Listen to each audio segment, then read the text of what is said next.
현재 한국 넷플릭스 드라마 오징어 게임이 전 세계를 뒤집고 있습니다. 포브스는 오징어 게임이 넷플릭스 역사상 최고의 흥행작이 될 것이라고 평가하며 전 세계가 오징어 게임의 영향을 받고 있다고 전했습니다.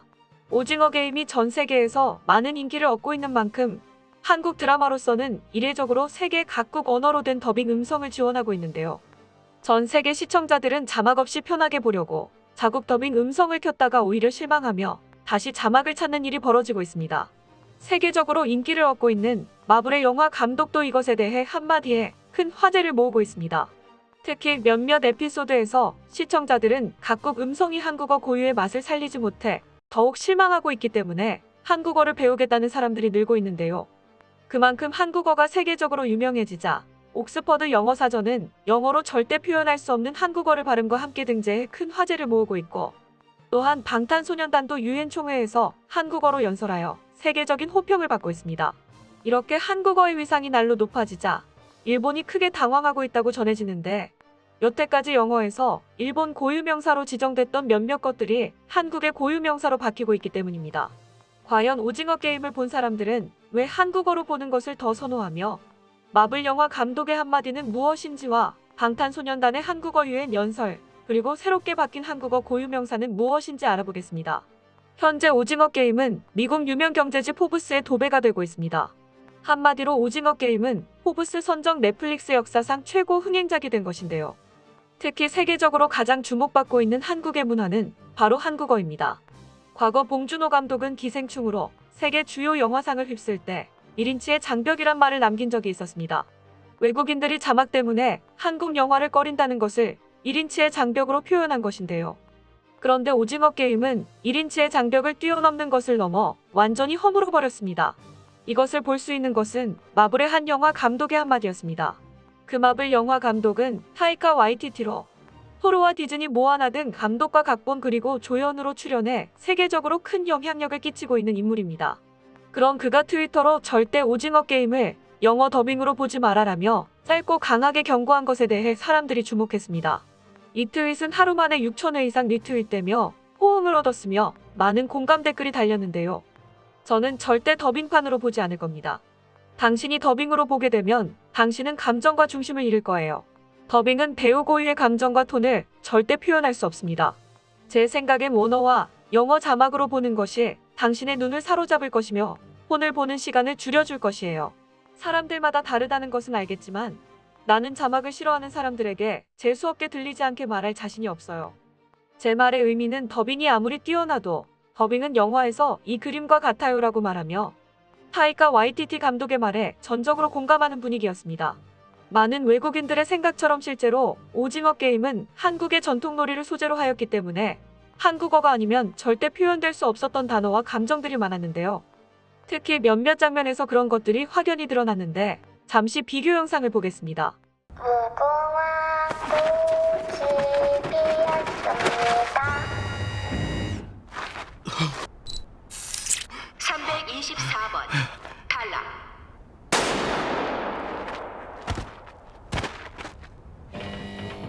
무궁화 꽃이 피었습니다. Green light. Red light. Player 324 eliminated.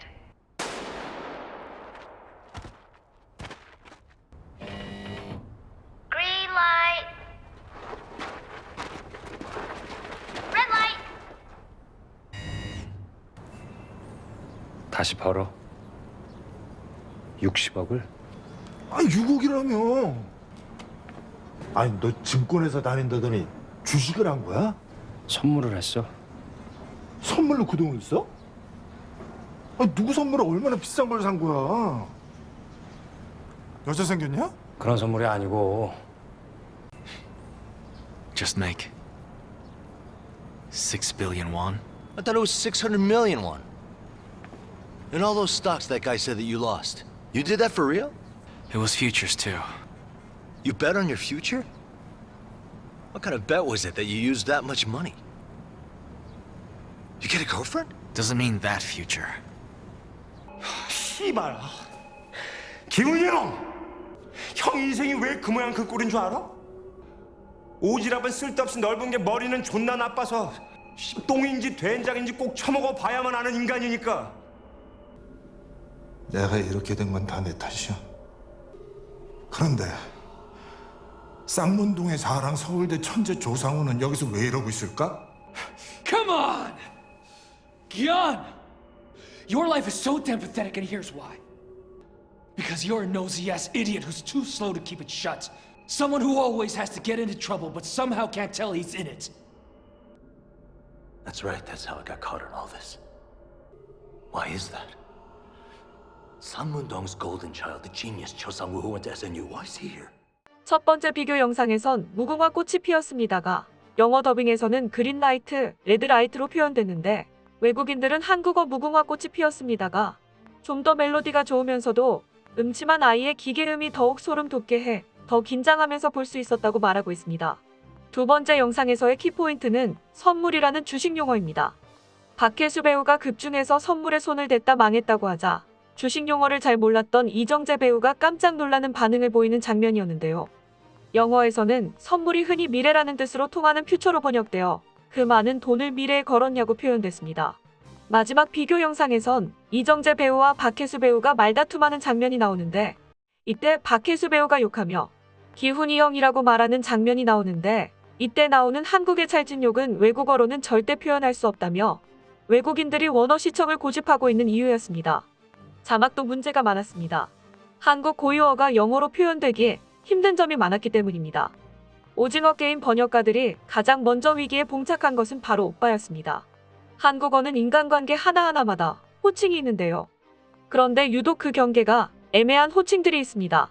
대표적인 것이 이모, 삼촌, 오빠, 형, 언니 등이 있습니다. 이런 말들은 특정 가족 구성원들에게 부르는 말인데요. 그런데 한국 사람들은 주로 모르는 중년의 식당 여성 점원과 주인들에게 이모라고 부르고 남성에게는 삼촌이라고 부릅니다. 또한 평소 알고 지내며 친분이 있는 사이 중에 어린 여성이 나이 많은 남성에게 아무 거리낌 없이 오빠라고 부르고 있습니다. 많은 심리학자들은 이런 것이 한국에만 있는 현상으로 이를 가족 확장성이라고 부릅니다.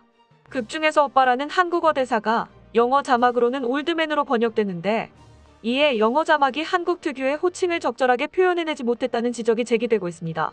또한 깐부는 대체할 만한 영어 단어가 없어서 깐부로 자막에 그대로 나갔습니다.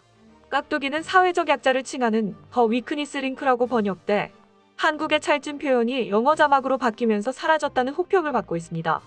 이에 미국 유명 코미디언인 영미 마이어는 자신의 소셜미디어에 원래 대사는 잘 쓰여져 있지만 자막에서 이에 대한 내용이 제대로 전달되지 않았다고 적었는데요.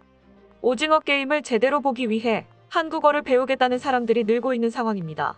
세계적으로 이런 현상을 보이는 것은 한국이 세계에서 문화적으로 위상을 떨치면서 한국어에 대한 거부감이 사라졌기 때문입니다. 그 증거로 최근 유엔 총회에서 있었던 방탄소년단의 한국어 연설을 통해 알 수 있었습니다. 유엔에서의 공용어는 누구나 생각할 수 있는 영어 이외에도 스페인어, 러시아어, 프랑스어, 아랍어, 중국어 등 총 6개입니다. 이것들은 전 세계적으로 많은 인구가 사용하는 언어이기 때문에 유엔 공용어로 채택된 것인데요. 그래서 연설은 주로 특별한 경우가 아니면 이 6개 언어 중 하나로 하게 됩니다. 방탄소년단은 2018년에도 유엔에서 영어로 연설한 적이 있었는데 이번에 유엔 본부에서 울려 퍼진 한국어는 그만큼 한국이 국제사회에서 높은 위치에 있다는 것을 실감하게 하는 것이었습니다. 이뿐만이 아닙니다. 전 세계적으로 유명한 영어 사전인 옥스퍼드 영어 사전에도 새로운 한국 고유어 26개가 등재돼 화제를 모으고 있습니다. 여기에는 앞서 말했던 것처럼 영어로 절대 표현할 수 없는 단어들이 포함되어 있었습니다. 몇 개만 언급하자면 누나, 오빠, PC방, 치맥, 애교, 대박, 한복 등이 있었고 K접두사는 한국에서 유래한 것에 붙는 것이라고 공식적으로 발표했습니다. 김밥도 한국의 음식으로 옥스퍼드 영어 사전에 등재됐는데요. 이에 일본이 발칵 뒤집어졌습니다. 외국에서는 주로 김밥이 시위드 스시로 불리고 있었는데요. 한마디로 스시라는 말에서 외국 사람들은 김밥이 일본 음식으로 인식하고 있었습니다. 그런데 이번에 옥스퍼드 영어 사전에서 김밥이 한국 음식으로 정식으로 등재되면서 김밥은 일본의 김초밥과는 확실히 다른 것으로 인식됐습니다. 한국어의 세계화는 확실히 유엔 공용어들과 그 결이 다르다고 할 수 있습니다. 그들은 대부분 식민지를 개척하면서 억지로 원주민들에게 자국의 언어를 교육해서 이뤄낸 결과지만 한국어의 보급은 발전하는 한국 문화에 자발적으로 세계인들이 배우고 있다고 볼 수 있는데요. 한 뉴질랜드 언어학자는 한국어가 문화 세계 공용어가 되고 있다면서 영어에 정면으로 도전하고 있다고 전했습니다. 그만큼 전 세계 많은 사람들이 한국어를 배우고 있다는 말인데요. 하루빨리 한국어가 정식 세계 공용어가 되길 바라며 높아지는 한국 문화에 박수를 보냅니다. 끝까지 시청해주셔서 감사합니다. 도움이 되셨다면 좋아요를, 다른 이야기도 궁금하시면 구독을 눌러주세요.